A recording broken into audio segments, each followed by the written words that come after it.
This podcast is brought to you by Reynolds & Reynolds, the industry leader in automotive technology. Learn how inadequate data may be impacting your used vehicle department at rayray.com/used cars. That's reyry.com/used-cars. Welcome to Daily Drive for Monday, December 11th, 2023. I'm Jamie Butters, Executive Editor of Automotive News here in Detroit. And I'm Jake Neer in Detroit, in for Kellen Walker. Today on the show, new vehicle inventory grows again in November, Penske Automotive looks to expand in the UK, and battery startup Next Energy replaces its founder with a new CEO. Plus, Mazda CEO Masahiro Moro joins the show to talk about demand for electric vehicles and what it means for the automaker's electrification strategy. From battery EV point of view, certainly very slow compared to everybody anticipated or regulation indicated. But looking at the hybrid or others, consumers' demand is there. Let's run through all the news you need to know to keep up in the auto industry. New vehicle inventory in the U.S. rose by 100,000 in November to about 2.5 million vehicles. Cox Automotive estimates that automakers started December with about a 70-day supply of vehicles. The total represents a gain of about 890,000 vehicles over a year ago, and dealers' fullest new vehicle stocks since early spring 2021. Cox calculates days supply using the last 30 days sales rate, which it said was running about 15% above the same period a year ago. All 7 automakers that report monthly U.S. sales saw their days supply increase in the previous month. That's according to the Automotive News Research and Data Center. Among them, Ford has the highest days supply, while Subaru of America had the lowest. Industry analysts say there are economic signs that an auto pricing precipice may be near. Last month, U.S. auto sales were up about 9% year over year, but analysts and executives say that pricing and interest rates are keeping some potential buyers out of the market. Tyson Jominy is Vice President for Data and Analytics at J.D. Power. He says there are still an estimated 2 million sales on the sideline because of a mix of inventory, pricing, and interest rate issues. By this point, consumers should start returning. Affordability is a lot in the news, and it's an important topic. The number of under 35 buyers continues to trend lower, which is really pointing towards an affordability issue. Jominy said November results were buoyed somewhat by sales and special incentives offered on Black Friday. Penske Automotive Group says it has signed an agreement to acquire Rybrook Group, which represents about $1 billion in annual revenue. The deal is expected to close in January. If completed, the acquisition would include 4 BMW dealerships, 4 Minis, 4 Volvos, 2 Land Rovers, and 1 Porsche dealership. Penske says it has cleared certain regulatory approvals for the deal. It says it will fund the transactions using existing liquidity and subject to what it calls customary conditions. Battery startup Next Energy has replaced founder and CEO Mujib Ijaz. That's as the company faces a failed funding round and cash crunch. One has installed board member Paul Humphreys as CEO. Ijaz is a battery engineer who worked at Ford and on Apple's secretive electric car project. Humphreys is a veteran of contract manufacturer Flex. He took over that role last week, but has been informally overseeing operations since Thanksgiving. Ijaz says he voluntarily stepped aside and recruited Humphreys for the job. He will remain with the company as chief technology officer, overseeing product development, and serve as vice chairman of one 6-member board. And those are today's headlines. Jamie, inventory is still steadily on the rise, but meanwhile, we're hearing these concerns from analysts about pricing and demand. I'm curious, could this be a bad mix of conditions heading into 2024? Maybe bad for some people. Certainly good news for consumers, at least to the extent that inventories will have dealers competing with other dealers in the same brand, competing against other brands. Pricing should become a little more favorable for consumers, but, higher prices to begin with all the technology that's in the vehicles makes them, more challenging for more consumers, and that's tougher on dealers. We'll see how the interest rates play out. Maybe they've peaked, and we'll see if they could start coming down next year. That would certainly help facilitate some deals. We've seen automakers overproduce in the past. Are we heading in that direction again? It sure kind of looks like it, right? Inventory had been up around 3 million. It fell as low as 1 million during the pandemic. We went to 2 million, and maybe that seemed like a good level. Now we're up to 2.5. It's hard not to think that they aren't racing back toward overproduction, which has been the industry's bane for decades. Certainly some interesting trends to look for as we head into the new year, that's for sure. Coming up, Mazda CEO Masahiro Moro talks about why he and his company are intentional followers on EVs. That's next on Daily Drive.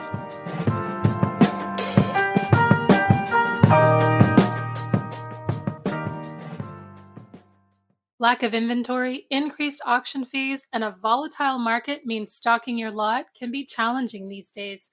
To be successful, you have to move fast.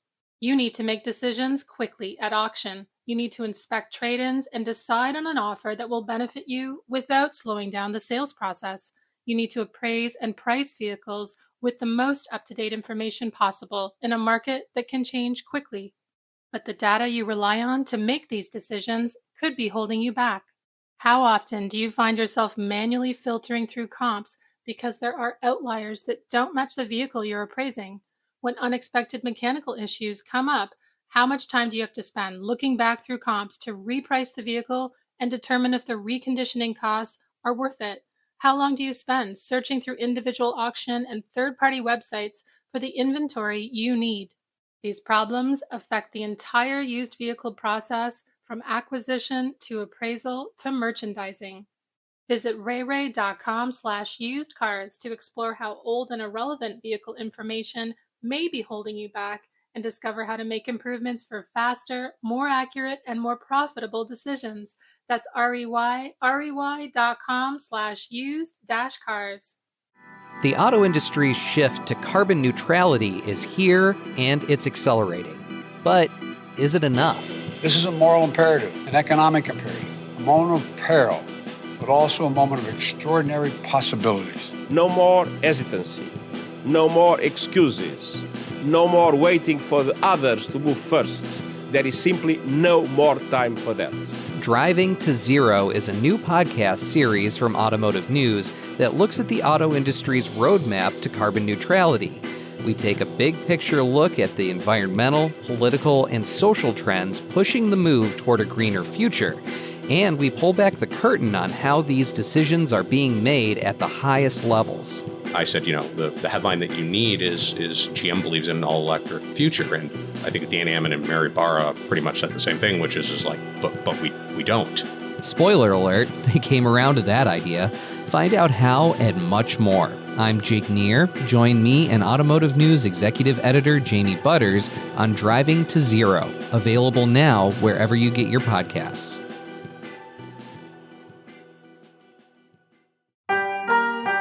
Welcome back to Daily Drive. I'm Jamie Butters with Jake Neer. When Masahiro Moro took over as global CEO of Mazda in June, the automaker's upward momentum toward record U.S. sales was a blessing largely of his own doing. Previously, as chairman of Mazda's North American operations, he helped overhaul U.S. retail operations and championed larger platform vehicles, such as the CX-90, that are now powering growth. Moro expects the Hiroshima carmaker's success to continue as he tackles the next challenge of rolling out the engine-proud brand's first dedicated electric vehicle platform and transition it toward 2030 when Mazda expects to derive up to 40% of global sales from EVs. Moro spoke with Automotive News Asia editor Hans Greimel in Tokyo. Mazda is doing very well in the United States now. It's on track for record sales. Can you give us an idea of where you imagine sales being next year, and then again in maybe 2025? Record sales are in the target, right? Right. For this year, 2023, we are tracking to best ever retail sales quarter. So that is good. 2024, I don't have a special figures, but MNO may set up the target of 400,000. That is my anticipation.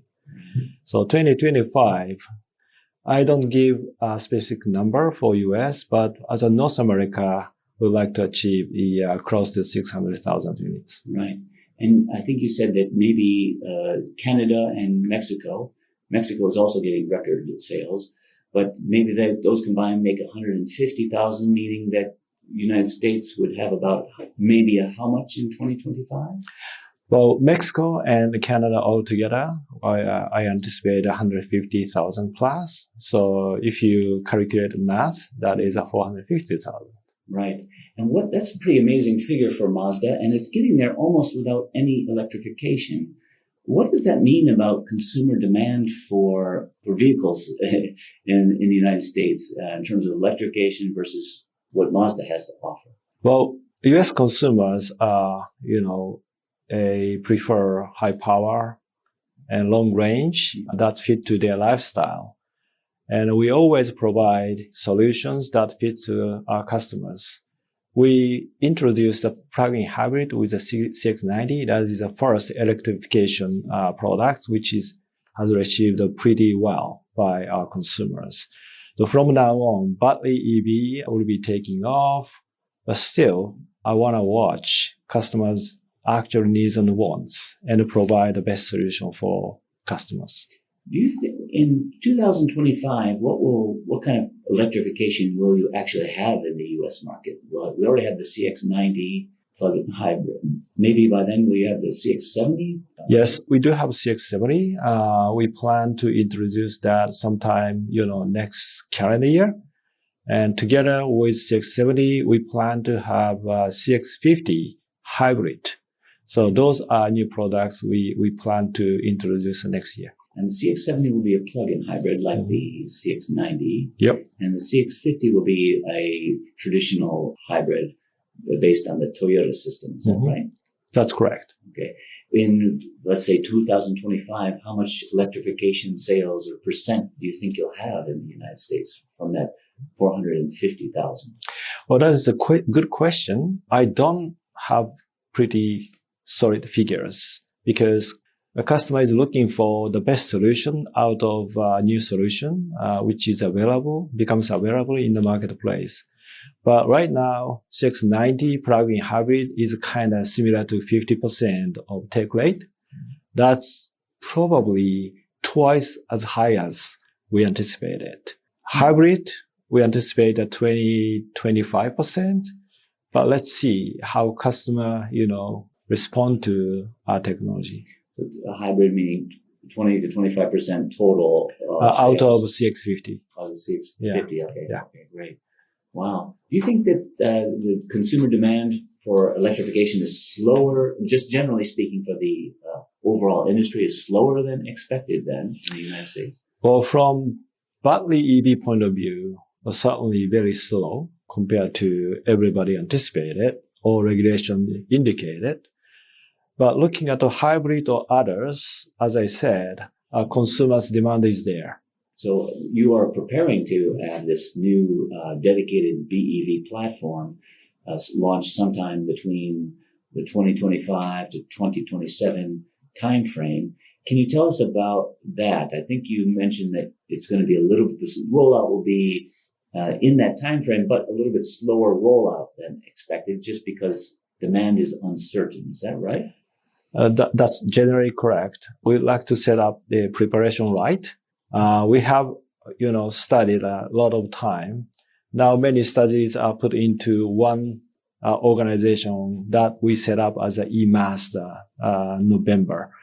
Now we are evaluating and finalizing the plans. So I hope timing will be in the phase 2 to hit the market for battery EV with a new platform. But deployment and the volume we develop is up to the actual demand. And at this point, it looks a little bit slower than you expected. Is that correct? That's correct. I see. And where do you plan to make that first EV, and what are the plans for eventual North American production? Well, we'd like to start a battery EV production in Japan as our home market because I will make sure technology is right in your hands. So, and eventually extend our footprint in North America which is we call the phase 3, which is the 28 to 2030. Right. And by 2030, what is your target for overall electrification globally and maybe then North America? We said a 25% to 40% of the range that we anticipate battery EV at 2030. Right now, looking at, overall situation, I would say maybe a little bit low side of that range. And in North America or US is kind of similar, 25 to 30%. Okay. Overall, do you think that the industry, not necessarily Mazda, but just the industry in general, over-invested or was too optimistic about BEV demand in recent years? I wouldn't say optimistic or over-invested. Nobody knows about the real demand because this is a significant transition because the last 100 years we have invested into internal combustion engine. This new technology seems to be a big wave, but consumers' reaction looks like a little prudent. And then the final question would be, Mazda is investing a lot of money into these new platforms. It's a big investment, a big drain on resources. But one critical aspect of this transition is also the software and the electronics. What is Mazda's strategy for adopting the software-defined vehicles? Well, in the past, we invested in hardware. But now software is going to be critical, or electrical architecture is critical. And this requires significant resources and a lot of different type of engineers. So we decided to work with the other companies in collaboration with, so for example, Toyota is one important partner to develop those software and electric architecture. That is, we are jointly develop. It will give us a greater saving and a better, architecture, which is competitive in the worldwide market. And when Toyota comes out with its Arene operating system for vehicles, Mazda plans to adopt that then? Mm-hmm. Yes. And you said what percent of the total electrical and software systems will be common between the two brands, let's say in mid-century, like 2026 and onward? Well, basically, that architectures, 90% are in common, which is a necessary, part. And each individual, brand unique will be maybe less than 10%. Wow.